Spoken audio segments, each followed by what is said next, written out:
এরপর আল্লাহ তাআলা বলছেন আয়াহসাবু আল্লা ইয়াকদিরু আলাইহি আহাদ। কোন আল্লাহু আকবার। একটু জোরে বলা যায় না আল্লাহু আকবার? আল্লাহ পাক বললেন সে কি মনে করে তার উপরে কারো কোনো ক্ষমতা নাই, কেউ তার টুটি ধরতে পারবে না, কেউ তার ক্ষমতাকে চেপে ধরতে পারবে না। এই ক্ষমতা ধরাটা তাই মনে করছে নাকি? আয়াত দ্বারা আল্লাহ তাআলা সৌদির সমস্ত নেতাদেরকে বুঝালেন, হুমকি দিলেন। এটা কিন্তু হুমকি। আয়াতটা কিসের? সাধারণ লোকের জন্য না নেতাদের জন্য? জোরে বলুন। নেতাদের জন্য একটা হুমকি। কোন নেতার কথা বলা হলো? এই আয়াতটা কোন নেতার জন্য হুমকি?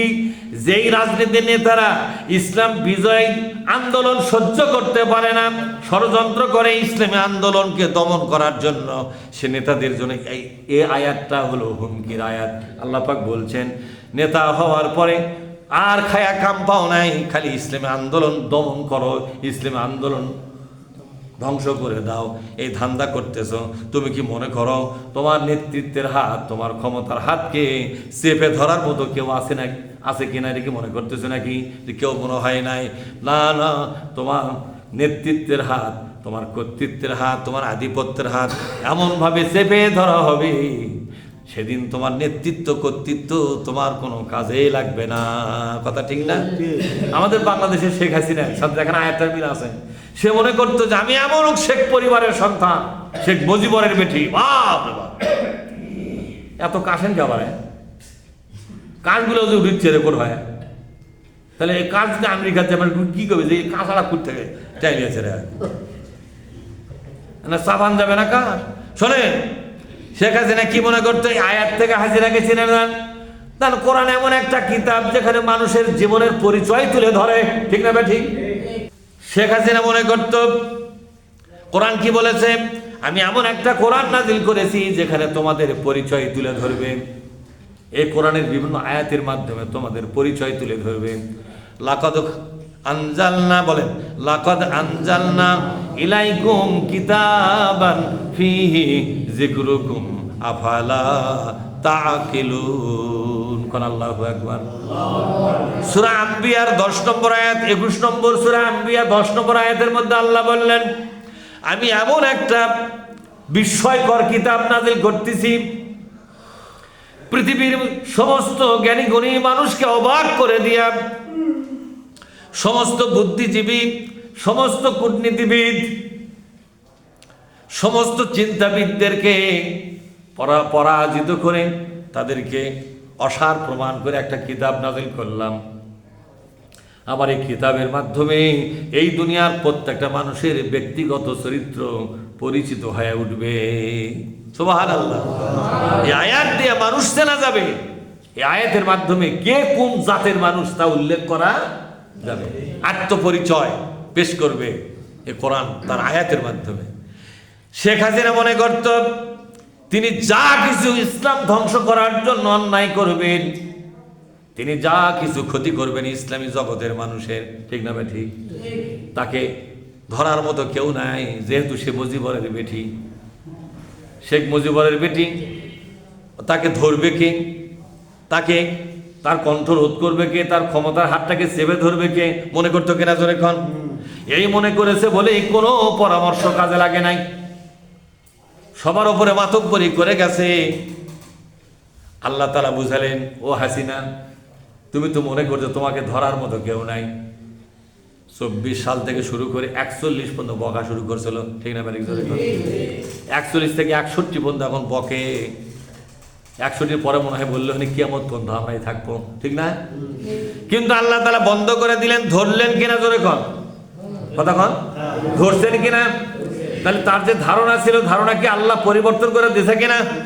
এমন ধরা ধরছে দেশেই থাকা সম্ভব হয় নাই। তারপরে আয়াতে আল্লাহ পাক বলছেন ইয়াকুলু, নেতারা বলে আহলাকতু মালাল লুবাদা, এত বেশি সম্পদ আমি খরচ করেছি, এত বেশি দেশের মনে মনে, ক্ষমতার মনে মনে, ক্ষমতার মনে মনে এত বেশি টাকা আমি ছিটিয়েছি, কোনো মানুষ আমার বিরুদ্ধে আর লাগতে পারবে না। প্রশাসনটাকে এমনভাবে আমি সাজালাম, প্রশাসনটাকে এমনভাবে সাজালাম।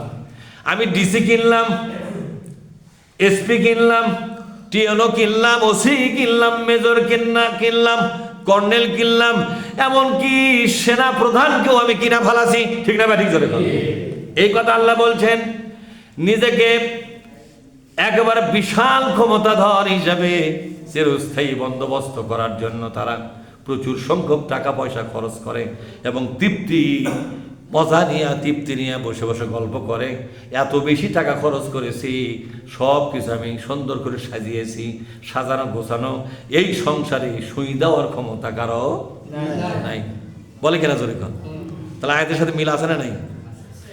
এমনকি আমি সচিবালয় সচিবগুলা কিনেছি, পুলিশকে কিনেছি, বিজিবি কিনেছি, এমন কোনো জায়গা নাই যে জায়গা আমার কেনা হয় নাই, হাজার হাজার কোটি খরচ করেছি।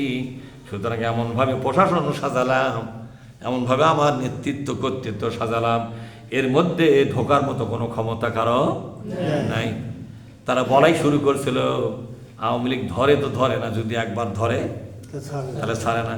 আজরাইল ছাড়লে ছাড়তে পারে, হাসিনা ছাড়বে না, বলে কি বলে না জোরে এখন? কিন্তু হাসিনাকে ধরার জন্য কেউ আছে রেখে তারা বিশ্বাস করতো না। বিশাল ক্ষমতার মালিক হলো, দাম্ভিকতায় ভরে গেল এবং প্রত্যেক প্রশাসনের বিচারপতি পর্যন্ত তাদের ইশারা ইঙ্গিতে বিচার দেওয়া শুরু করলো। আল্লামা সাইদিকে ফাঁসি রায় দিয়া মানিক্কা আছে না জোরে এখন? শামসুদ্দিন চৌধুরী মানিক্কা কলার পাতা ছুঁয়ে থাকা লাগলো। কথা ঠিক না? ভারত পার হয়ে যাচ্ছে, ভারত ছাড়া তারা কোনো আশ্রয়স্থল খুঁজে পায় না। যেরকম ঠিক না? ভারতে পার হয়ে যাচ্ছে। এই মানিক্কা দম্ভ করে বলেছে আমি সাইদিকে ফাঁসির হুকুম দিয়েছি। নাউজুবিল্লাহ বলেন। এই জন্য আল্লাহ পাক বললেন, এত বেশি সম্পদ খরচ করেছে, এই সম্পদগুলা দিয়ে প্রশাসন কেনে, এই সম্পদগুলো বিচারালয় কেনে, বিচারপতি কেনে, সবাইকে কেনাকাটা করে তার আরামে ক্ষমতায় বসে আছে। বুঝতে পারে নাই এমন একটা জায়গা থেকে তাকে আক্রমণ করা হবে, এমন একটা জায়গা থেকে তাকে ধরা হবে যে জায়গার কল্পনা পর্যন্ত সে করবে না। আল্লাহ বলছেন ওহুম লা ইয়াশউরুন, বলেন ওহুম লা ইয়াশউরুন, তারা বুঝতেও পারবে না আঘাতটা কোন দিক থেকে আসতেছে। একটা জালেম সরকার সমস্ত খাল খন্দক ছিদ্র বন্ধ করে, কিন্তু একটা ছিদ্র খোলা থাকে, সে ছিদ্রের নাম কি? আল্লাহর ছিদ্র। একটা ছিদ্রের নাম কি? সব দরজা বন্ধ করে দেয়।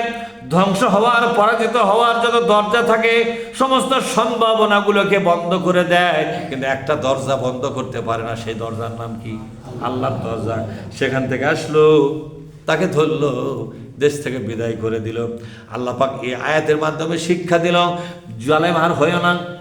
বিগত জালেমদেরকে দেখে তোমরা শিক্ষা নাও, নতুন করে জালেম আর হইও না।